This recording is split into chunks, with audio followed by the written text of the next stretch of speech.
ওই জিল্লো, তারপরে আর কিছু বলে নেই। আর ফোন চালিয়ে এইভাবে দেখায়, আর সিগারেট চালিয়ে এইভাবে দেখায়। ওই জিল্লো,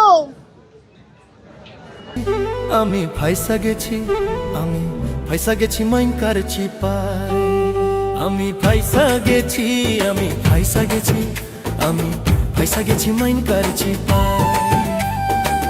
আমারও দিলের ছোট বোঝে না কোনো। রাক্ষস নামটা শুনেই কেমন যেন একটা মনে হচ্ছিল যে ভালো কিছু, ইউনিক কিছু হবে। এই জন্য প্রত্যেকটা সিনই ভালো লাগছে, প্রত্যেকটা সিন এত সুন্দর ছিল যে কোনটা আগিয়ে রাখবো কোনটা পিছিয়ে রাখবো সেরকম বলতে পারছি না। রাক্ষসটাই দেখতাম, অপেক্ষা করতাম।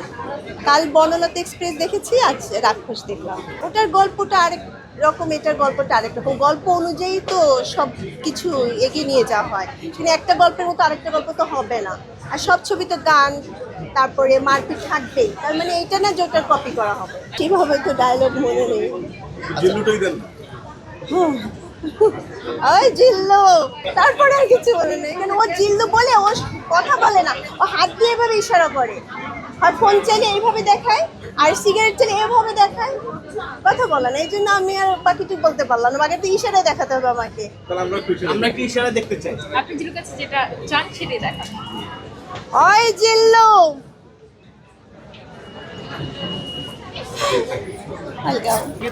তাণ্ডবের সময়, বরবাদের সময় দেখছেন আপনারা নিজেই যে দর্শক শো চাইতেছে তাণ্ডবের বরবাদে, কিন্তু ওনারা অন্য অন্য ছবির শো বাড়িয়ে দিয়েছিল।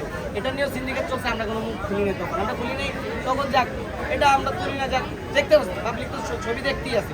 এবার এমন একটা পরিস্থিতি হয়েছে, এমন একটা মানে একটা খারাপ সম্পর্ক, খারাপ দিনে এমন একটা বাংলাদেশের একটা মেগাস্টার, একটা রত্ন, ওই রত্নের কোনো ছবি একটা সিনেপ্লেক্সের ভিতরে না। এইটা কোন নাটক? আপনারা তো সিনেপ্লেক্সে ছবি চালাবেন, টাকা দিচ্ছে, ছবি চালাবেন, আপনারা জানি আপনি চালাবেন। আসলে চাইলেও একসাথে ছবি চালাবেন, এমন করে চালাবেন না।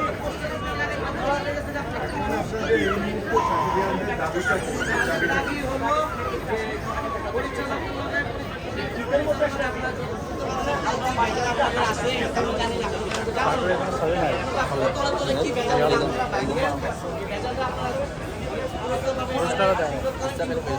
আগে আমাদের একটা দাবি, চালান বা আপনি আপনার ছবি না চালান,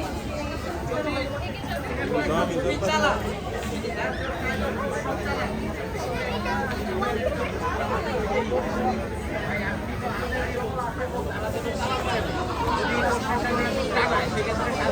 জবাবদিহিতা করতে হবে। ছবি চলছে না তো ওর ওপর টাকা চলছে না বলতে আমরা তো হল লিস্ট পাইছি, আমরা তো হল লিস্ট পাইছি, হল লিস্টের ভিতরে তো আমরা হল লিস্ট পাইছি না,